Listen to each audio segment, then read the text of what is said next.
तुहाडे घर वाले कोई अनजान ते नहीं जेड़ा खाना मेरे घर वालियां लई चंगा समझिया ओही हुण तुसी अपने घर वालियां नूं भी पेश करो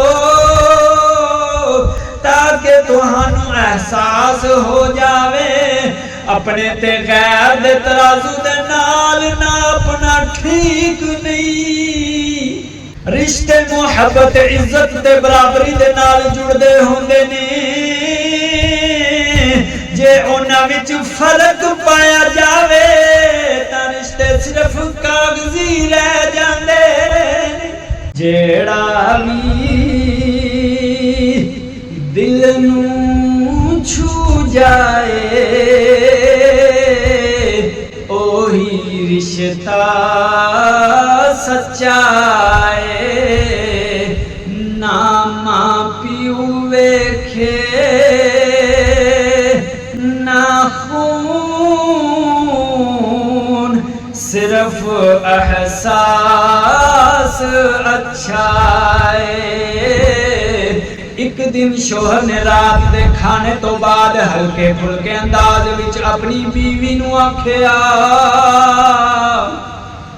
अपनी बीवी नूं कहन लग्या काफी दिन हो गए ने मेरे घर वालियां नूं मिलिया होया सोचा ये वेख के कल दोपहर नूं सब नूं खाने ते ना बुला लो तुसी जरा खास एहतमाम कर देना आखिर मेरे भैणा भरा आ रहे ने उन्हां दे बच्चे आ रहे ने। बीवी ने मुस्कुरा के आख्या इंशाअल्लाह अल्लाह खैर दा मामला फरमाएगा। शोहर खुश हो गया ते आख्या चलो मैं सब नूं फोन करके बुला लेना वा। अगली सुबह शोहर दफ्तर चला गया दोपहर 1 बजे दे करीब वापस आया ते सीधा किचन दे विच गया।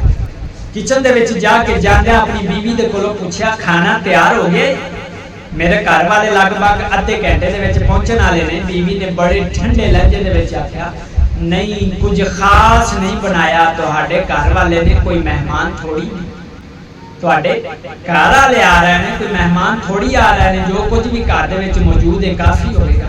शोहर दे चेहरे ते फिक्र दे निशान आ गया कहंदा काश तुसी मैनू कल ही साफ साफ आख दिता हुंदा हुण मैं सब नूं की मुंह विखावांगा। बीवी ने लापरवाही नाल आख्या ज्यादा परेशान ना होवो फोन करके माजरत कर लो आखिर तुहाडे अपने ने कोई गैर थोड़े ही नहीं। मोहब्बत विच ना अपने होंदे ना गैर जिथे दिल साफ होवे ओथे रब दी भी होवे खैर। अद्धे घंटे तो बाद दरवाजे ते दस्तक हुई। बीवी ने दरवाजा खोलिया ते हैरान रह गई।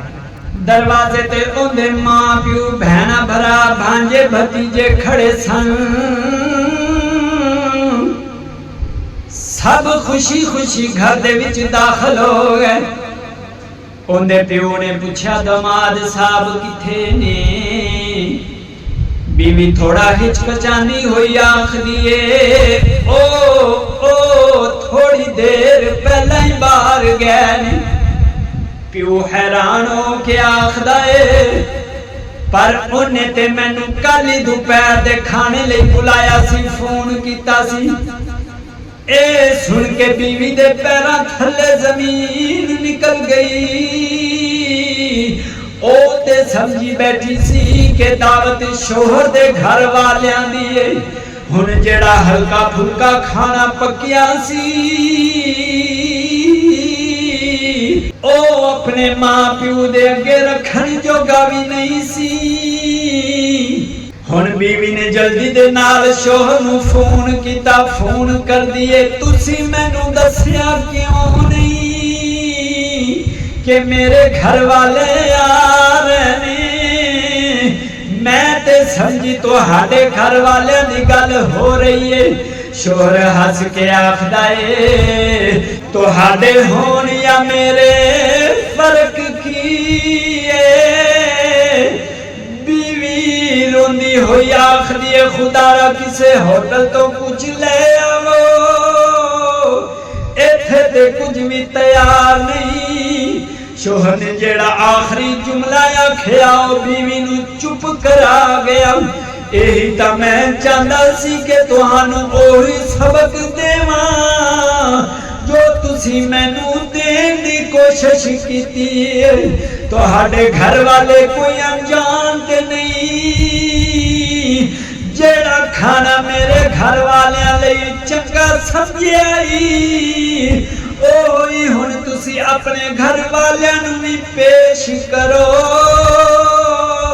ताकि तुहानू एहसास हो जावे अपने ते गैर दे तराजू दे नाल नापना ठीक नहीं। रिश्ते मुहब्बत इज्जत ते बराबरी दे नाल जुड़दे होंदे ने, जे उन्हां विच फर्क पाया जावे तां रिश्ते सिर्फ कागजी रह जांदे।